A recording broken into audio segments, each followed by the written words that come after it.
Good morning. My name is Anju Noria, and I'm going to talk about the pathophysiology of heart failure. These are my disclosures.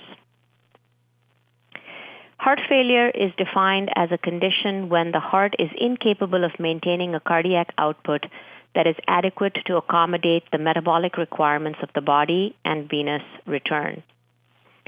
Heart failure is a big problem. It affects approximately 6.5 million adults in the United States, and there are approximately 1 million new cases diagnosed per year. It results in 900,000 hospitalizations per year and is the most frequent cause of hospitalization in patients over the age of 65. It costs about $3.7 billion per year and accounts for 5% of total healthcare costs in the United States. In addition to being a significant healthcare problem, it is also a very deadly disease. It is the primary cause of death in about 75,000 patients per year. After a myocardial infarction, 1 in 4 men and 1 in 2 women will eventually be disabled by heart failure, and approximately 40% of patients die within 5 years of their heart failure diagnosis.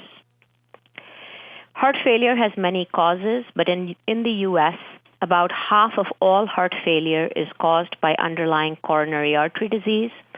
Amongst the other causes, a small proportion are due to progressive valvular heart disease, uncontrolled hypertension, toxins such as ethanol, viral causes, peripartum cardiomyopathy, or amyloidosis.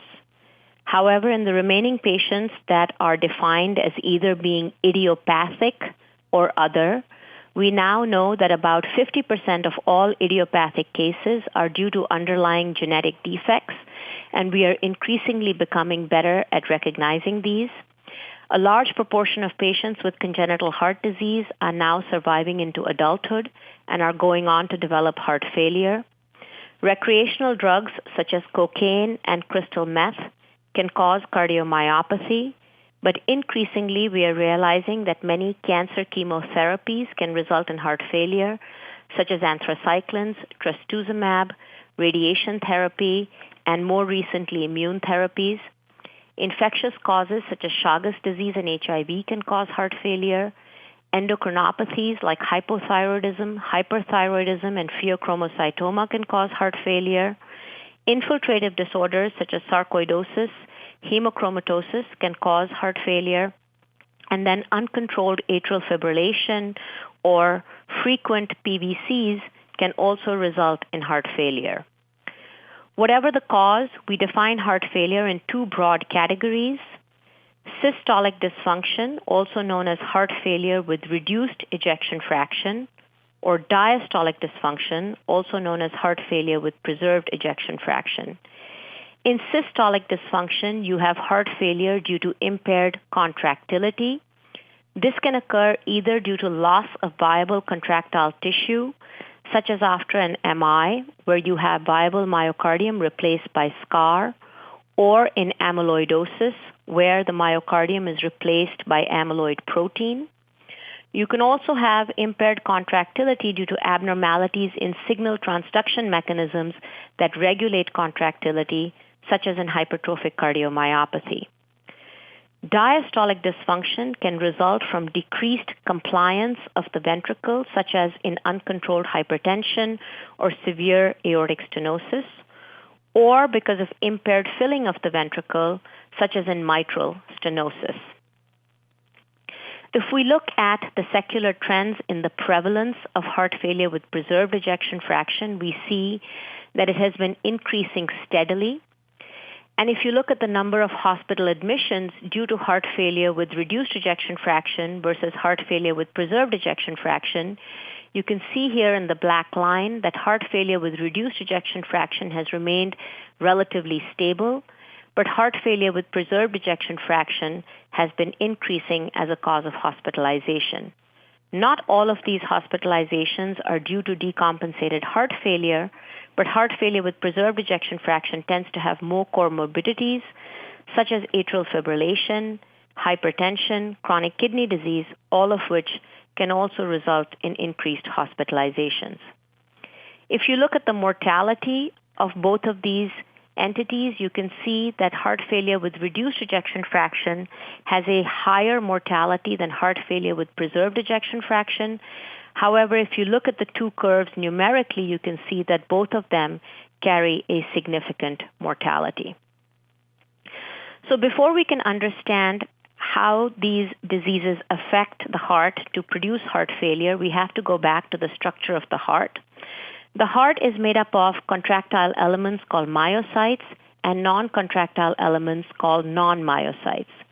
Majority of the non-myocytes consist of endothelial cells, vascular smooth muscle cells, fibroblasts, and collagen. Myocytes consist of bundles of myofibrils that are made up of myofilaments. Each myofibril has repeating contractile elements called sarcomeres, and each sarcomere has thick and thin filaments that give it its striated appearance, and cross-linking of whom leads to contraction. It also contains mitochondria that are required for energy generation, and it also has an intricate network of sarcoplasmic reticulum which regulates cytosolic calcium levels and links contraction to the action potential by delivering calcium via calcium channels in systole and taking away calcium via pumps in diastole. This is termed excitation-contraction coupling. The thick filaments are made up of myosin, and the thin filaments are made up of the actin-tropomyosin-troponin complex. Each myosin molecule consists of two heavy chains and two light chains that are wound together in an alpha helical structure.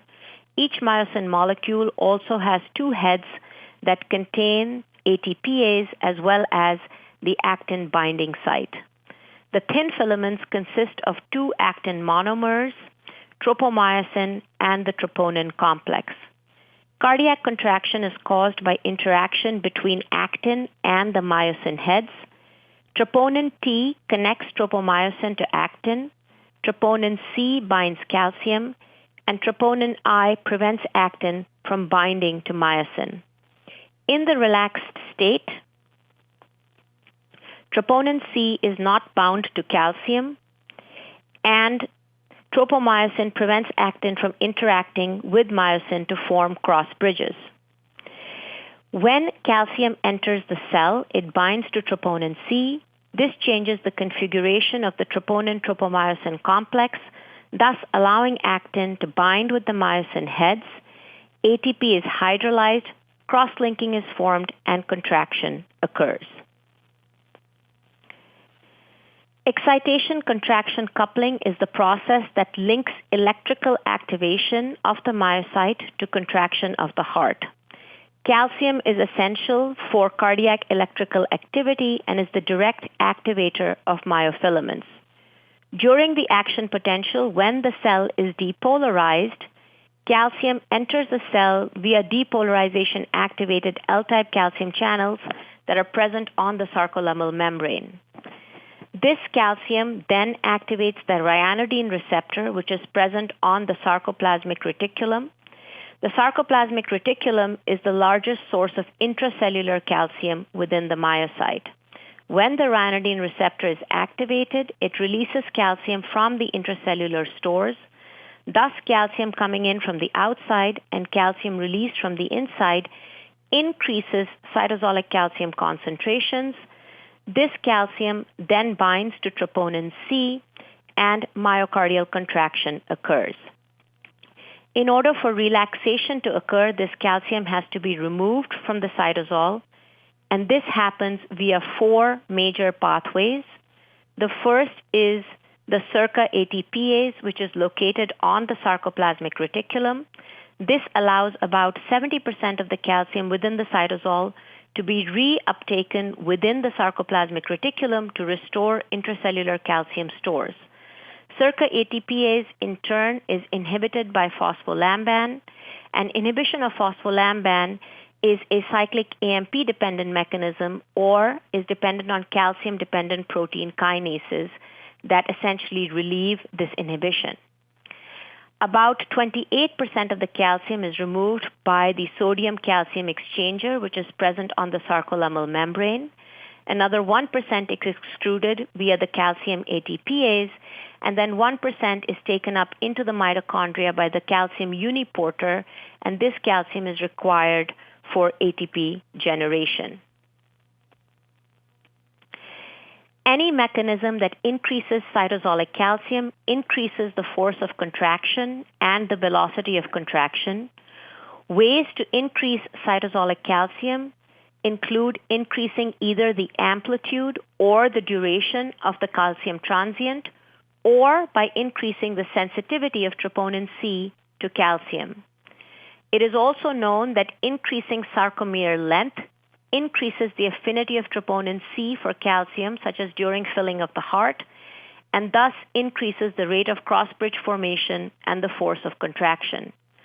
Myofilament calcium sensitivity is also enhanced by inotropic drugs and by caffeine. Processes such as metabolic acidosis, elevated phosphate levels, and elevated magnesium all depress calcium sensitivity, and all of these occur during ischemia. The sympathetic nervous system is a very important regulator of myocardial contractility. It increases inotropy and accelerates relaxation as well as the decline in intracellular calcium. Beta-adrenergic receptor stimulation results in activation of G-stimulatory proteins that in turn increase levels of adenylate cyclase. This causes an increase in cyclic AMP, which in turn causes activation of protein kinase A. This causes phosphorylation of the L-type calcium channels as well as the ryanodine receptor, thus increasing cytosolic calcium concentrations and thus increasing contractility. In terms of relaxation, protein kinase A also causes increased phosphorylation of phospholamban, thus removing inhibition of circa ATPase, allowing more calcium to be taken up rapidly back into the sarcoplasmic reticulum. Protein kinase A also phosphorylates troponin I, thus reducing the affinity of the troponin complex for calcium and allowing relaxation to occur. Thus, beta stimulation causes both increased contractility as well as increased lusotropy. So now that we understand the basics, let's understand how systolic and diastolic dysfunction affect cardiac output and what the body does to compensate for this.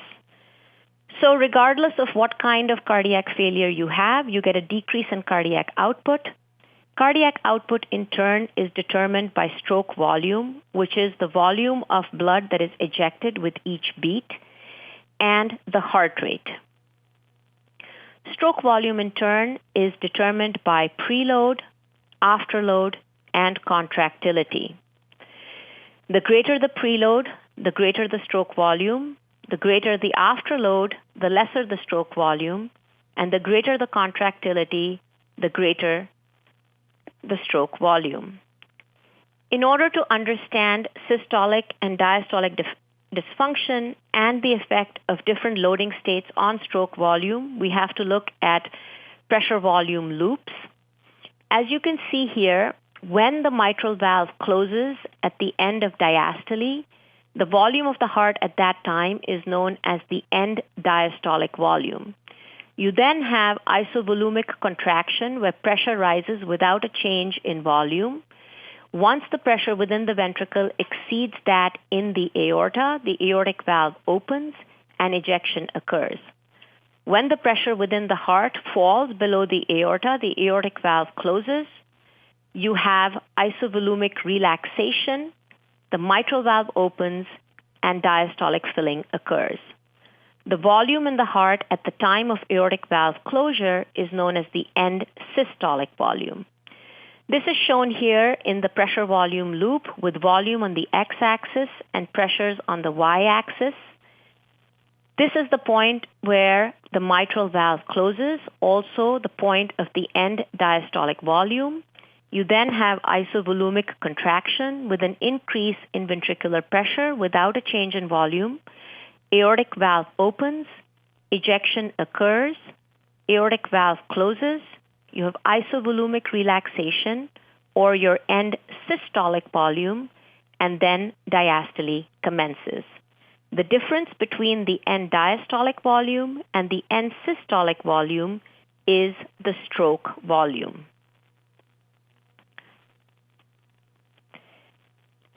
The end diastolic pressure-volume relationship is a measure of the stiffness of the heart, or is inversely related to compliance of the ventricle.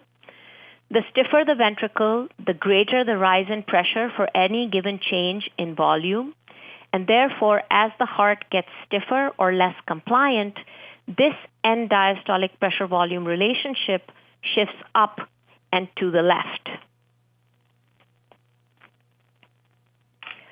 The end systolic pressure-volume relationship is a measure of the end systolic ventricular elastance, or is a load-independent measure of contractility. If you have a decrease in the end systolic ventricular elastance, you have a loss of inotropy, or a loss of the intrinsic contractility of the muscle, and therefore you get a decrease in stroke volume as you go from this contractility curve to this contractility curve. So now let's look at what happens as you change each of these individual parameters. Preload is a measure of sarcomere length prior to contraction. It is also known as the end diastolic volume in the intact heart. And it relates to the Frank-Starling mechanism. That is, the ability of the heart to change its force of contraction and therefore stroke volume in response to changes in venous return. If you look at it here pictographically, you can see that as the end diastolic volume goes up, the amount of overlap between the thick and thin filaments changes. An optimal overlap occurs at a myocyte fiber length of about 2.2 microns. And this is where you have the optimal contractility occurring. As preload goes further, this overlap becomes less optimal and contractility goes down. So basically, this is another way of showing this. If you look here, the myocyte length is increasing as we go from the squares to the circles. And as you stretch, or as the sarcomere length increases, the sensitivity of troponin C for calcium increases, and the velocity of myocyte shortening, or the force of contraction, increases. This is optimized up to a certain sarcomere length, or a certain amount of preload, or a certain amount of end diastolic volume. And if you go beyond that degree of stretch, then essentially you lose the optimal force of contraction. So therefore, within a narrow range, as sarcomere length increases, the force of contractility, or the velocity of contractility or shortening, goes up. This is shown here in terms of pressure volume loops. If this is your first LVEDP or end diastolic volume, what you can see is that for a given afterload and a given contractility, in this volume, this is going to be your pressure volume loop, and this will be your stroke volume. If you then increase preload for the same afterload and the same contractility, your stroke volume increases. Conversely, if this is your baseline stroke volume shown here in the blue, if you reduce preload for the same afterload and the same contractility, stroke volume goes down. Afterload is the force that opposes myocyte shortening, or is the load against which the heart has to eject. It is basically the components of the stress include LV pressure, mass, and geometry. The pressure relates not only to the external vascular load, which is defined by the resistance against which the heart has to pump, but also to LV-EDP. And this is expressed here in terms of Laplace's law, where wall stress is directly proportional to pressure and radius, and inversely proportional to thickness of the heart. Now, because the heart is not a perfect sphere but is an ellipsoid, there are two stresses that the heart experiences. One is meridianal stress, which acts perpendicular to the short axis, and the second is circumferential stress that acts perpendicular to the long axis. Let's look at pressure volume loops now to look at the effects of afterload on stroke volume. Here in the blue is the first pressure volume loop, and this dotted line expresses the afterload against which the heart has to contract. As you can see, for this given end diastolic volume and this afterload and this contractility, this is your first stroke volume. If you now increase afterload to this point, what you can see is that if you go up to here and you go to the same contractility, your stroke volume will be lower. And you will end up on a higher part of the end diastolic pressure volume relationship, i.e. your LV end diastolic volume will actually increase with the next cycle. If you then decrease afterload, what you'll see is that if you go from this afterload to this afterload, you not only increase your stroke volume, but you end up on a lower part of the end diastolic pressure volume relationship, or your LV end diastolic volume will be lower at the next cycle. So decreasing afterload not only increases stroke volume, but also lowers end diastolic volume. This is shown here. The blue line shows the baseline. If you now decrease afterload, you increase the stroke volume and you lower the end diastolic volume or the end diastolic pressure. On the other hand, if you increase afterload, you decrease stroke volume and you increase the end diastolic volume or end diastolic pressure. So afterload not only affects changes in stroke volume, but it also affects changes in preload to the heart. Contractility is the intrinsic ability of a muscle fiber to generate force independent of load, and it is a measure of the rate of actin and myosin cross-bridge turnover. Shown here, you can see as you increase contractility, you also increase the force of contraction or the velocity of contraction. But unlike preload, you also increase Vmax. So preload changes the force of contraction but does not change Vmax. Only increasing contractility changes Vmax because this is an intrinsic property of the myocardium. Let's look at PV loops that show you the effect of changes in contractility on stroke volume and preload. So if this is your baseline end systolic relationship, you see here in the blue that this will be your stroke volume for any given afterload. Now, if you increase contractility and shift this curve up and to the left, what you see is that your stroke volume for any given afterload will go up, and you'll end up on a lower part of the end diastolic pressure volume relationship. On the other hand, if your contractility decreases from this red line to this green line shown here, your stroke volume will go down from the blue to the green, and you will end up on a higher part of your LV end diastolic pressure volume relationship, or you'll end up with a higher end diastolic volume or greater preload. So shown here, if A is the baseline, if you increase contractility, you increase stroke volume and reduce end diastolic volume or preload. On the other hand, if you decreased contractility, you decrease stroke volume and you increase end diastolic volume or preload. Ejection fraction is a clinical index that is used to measure contractility. Ejection fraction is your stroke volume divided by the end diastolic volume times 100. A normal ejection fraction is defined as anything greater than 50%. In systolic dysfunction or heart failure with reduced ejection fraction, your ejection fraction falls below 50%. In diastolic dysfunction, your ejection fraction is preserved even though your cardiac output is reduced. Therefore, it is important to note that ejection fraction is not the same as your stroke volume or your cardiac output. You can have a normal ejection fraction and still have a decreased stroke volume or decreased cardiac output. Similarly, your systolic dysfunction could cause a decrease in your ejection fraction, and you could still have a preserved cardiac output or stroke volume via compensatory mechanisms. So again, as I had mentioned before, in systolic dysfunction, you have a loss of inotropy resulting in a decrease in your stroke volume and an increase in preload.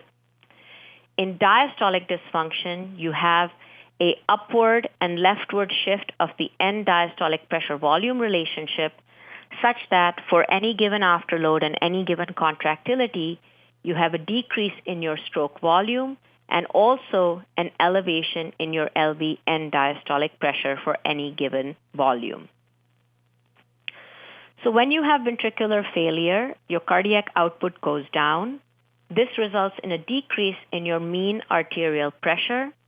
This is sensed by baroreceptors that are located in the aortic arch as well as in the carotid sinuses. These in turn cause an increase in sympathetic nervous system activity. They cause activation of the renin-angiotensin-aldosterone axis and an increase in arginine vasopressin. All of these act to increase systemic vascular resistance or systemic vascular tone in an attempt to maintain mean arterial pressure. However, this increase in afterload, while compensatory, causes a further decline in cardiac output or stroke volume. At the level of the kidney, this neurohormonal activation results in expansion of blood volume. This expansion in blood volume causes an increase in LV-EDP, which via Frank-Starling mechanism causes an increase in stroke volume. This reduction in contractility or cardiac output also causes an increase in LV-EDP, which also acts via the Frank-Starling mechanism as a way to try and restore stroke volume and therefore restore cardiac output. At the level of the kidney, norepinephrine, angiotensin II, and endothelin decrease renal blood flow and GFR at the glomerulus. Angiotensin II causes increased sodium reabsorption in the proximal tubule. Aldosterone causes increased sodium reabsorption in the distal tubule. And arginine vasopressin increases water reabsorption at the level of the collecting tubule, all of which act to increase blood volume, increase LV-ED and diastolic volume, and via Frank-Starling mechanism increase preload and restore stroke volume.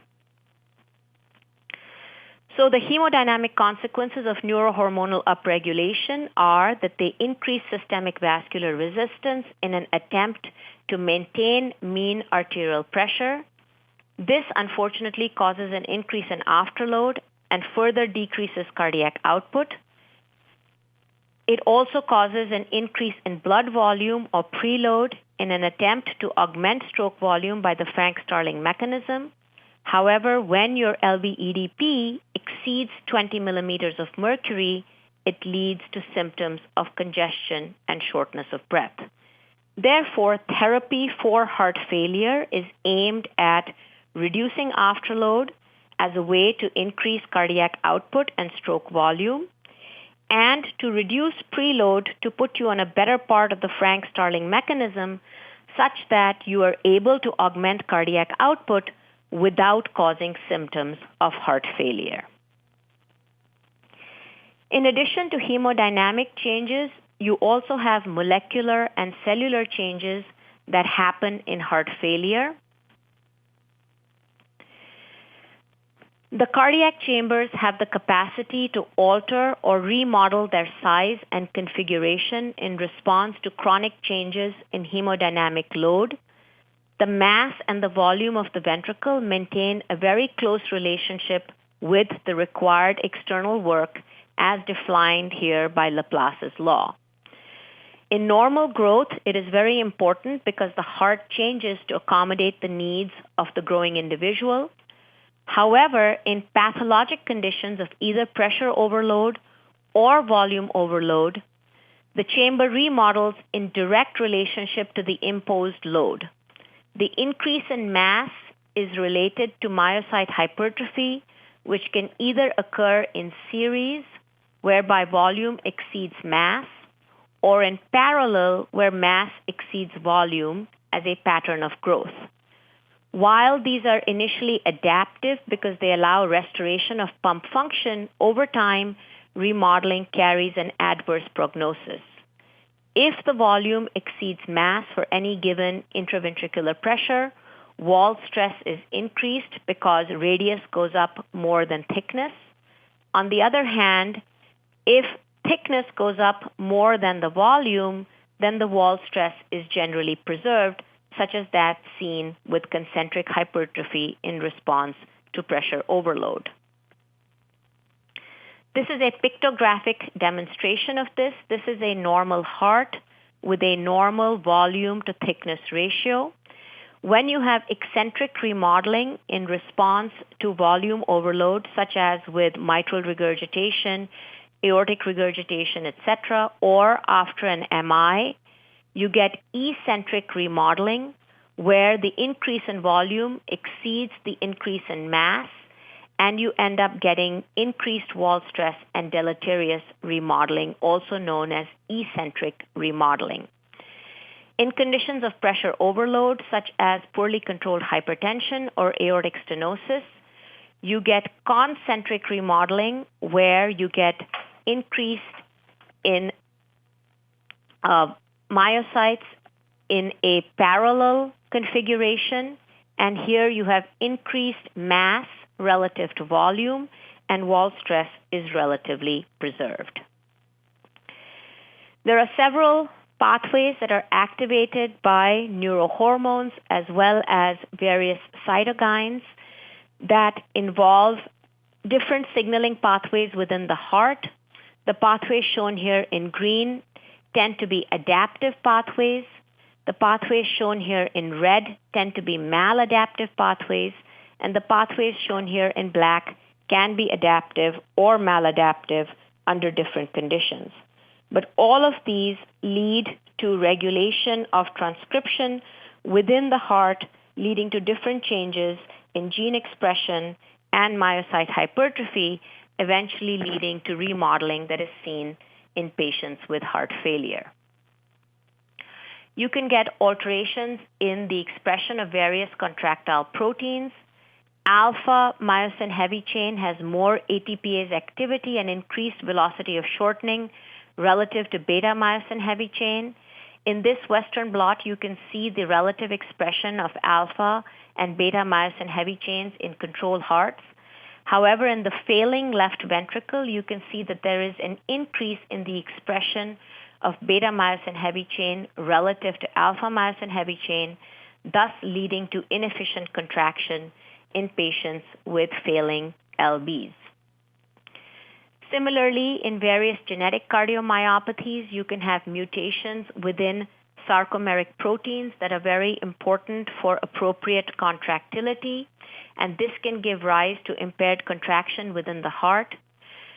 You can also have defects in the dystrophin complex that is required for the stability of the sarcomere and to transmit force to the extracellular matrix, and this can give rise to various cardiomyopathies with muscular dystrophy. You can have defects in desmosomal proteins that are required for cell-to-cell signaling and cell-to-cell contact, and this too can give rise to cardiomyopathy in several patients. In addition, you can get alterations in the beta-adrenergic receptor expression. You get a decrease in expression of beta-adrenergic receptors as well as an increase in beta-adrenergic receptor kinase. This leads to excessive phosphorylation of the beta-adrenergic receptors such that you have downregulation, desensitization, and increased degradation.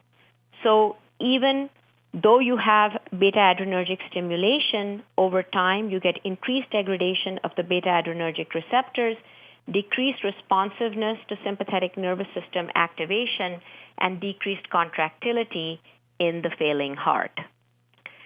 In fact, this transgenic mouse model shows you what happens with chronic beta-adrenergic receptor activation. This is a transgenic mouse that is expressing an increase in the beta-1 adrenergic receptor. Initially, you have an increase in contractility relative to a wild-type mouse. However, with chronic activation, you can see that you get downregulation and eventually you get decreased contractility in this transgenic mouse. You also have chronic activation or phosphorylation of the ryanodine receptor with beta activation, which leads to depletion of intracellular calcium stores, such that you have less calcium available in systole and decreased force of contraction. Phosphorylation of troponin C chronically leads to decreased sensitivity of the myofilaments to calcium, such that you have decreased contractility. And eventually, leakage of calcium from the sarcoplasmic reticulum due to activation of the ryanodine receptor can also lead to arrhythmias because you get unlinked activation or after depolarizations that are occurring within the heart. Calcium homeostasis is also disordered in heart failure. You have a decrease in the expression of L-type calcium channels as well as ryanodine receptors, such that there is less calcium available within the cytosol in systole. You get increased expression of the sodium-calcium exchanger, such that calcium is removed from the cell. You have decreased circa ATPase expression, such that less calcium is resequestered within the cell, and therefore less calcium is available at the next cycle to be released from intracellular stores. You get increased expression of phospholamban relative to circa ATPase, so that you have further inhibition of circa ATPase, and again, decreased repletion of the intracellular stores of calcium. All of these changes lead to impaired calcium availability and therefore impaired contractility. This is shown here. The wild-type mouse has an increase in circa ATPase relative to the mouse with dilated cardiomyopathy or CAD.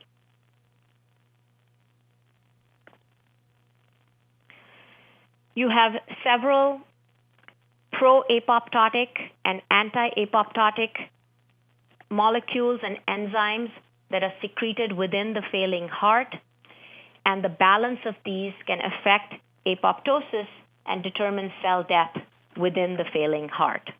And unfortunately, the balance is usually tipped in favor of the pro-apoptotic stimuli. This is shown here. This is a transgenic mouse that is overexpressing capsase 8. We know that apoptosis occurs via capsase-dependent mechanisms. And as you can see, compared to the wild-type mouse, the transgenic mouse that overexpresses capsase 8 has biventricular dilatation, such as that seen in the failing heart. Metalloproteinases and tissue inhibitors of metalloproteinases are also very important in determining cell dilatation versus fibrosis. Both of these are increased in the heart of patients with cardiomyopathy or in the failing ventricle. And again, the balance determines whether you have LV dilatation or fibrosis within the heart. You also have an increase in oxidative stress, which leads to myocyte hypertrophy, decreased expression of circa ATPase, and increased myocyte apoptosis. As you can see, oxidative stress is increased in the failing ventricle, and antioxidants are decreased in the failing ventricle. Again, this balance increases the amount of cellular death and hypertrophy that occurs within the failing heart.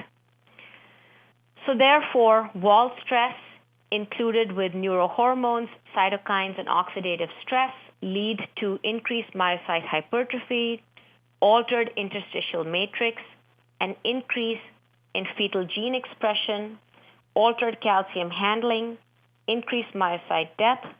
All of these lead to progressive ventricular remodeling, systolic or diastolic dysfunction, both of which further increase wall stress, and you get a vicious cycle. It is known that the more remodeled your ventricle is, the worse your survival.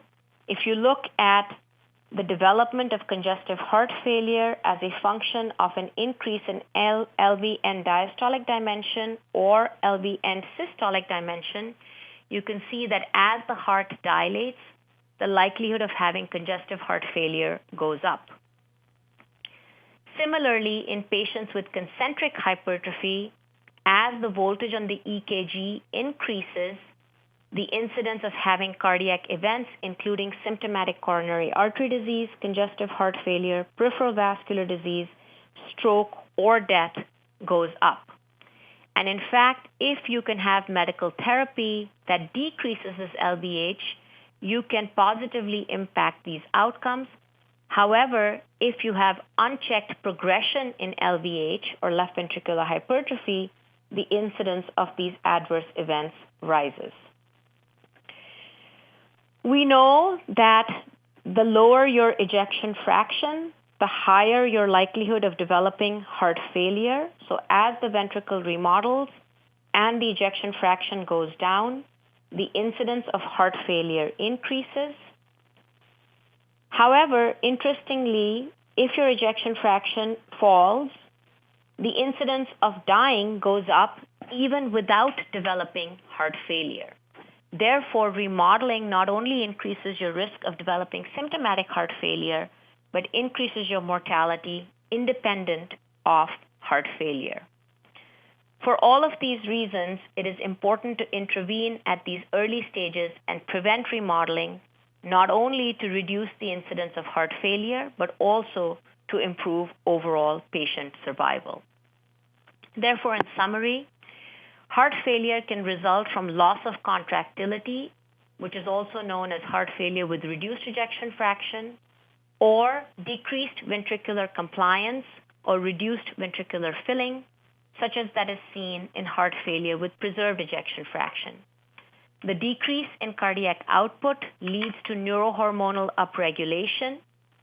The hemodynamic consequences of neurohormonal upregulation can be understood via the effects of preload, afterload, and contractility on stroke volume. In general, neurohormonal upregulation increases preload in an attempt to increase stroke volume via the Frank-Starling mechanism. However, when preload becomes excessive or exceeds 20 millimeters of mercury, it can result in symptoms of heart failure.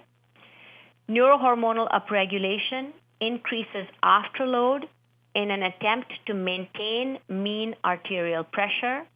However, this increase in afterload can reduce stroke volume, and therefore medical therapy is aimed at reducing afterload as a way to try and increase stroke volume in patients with heart failure.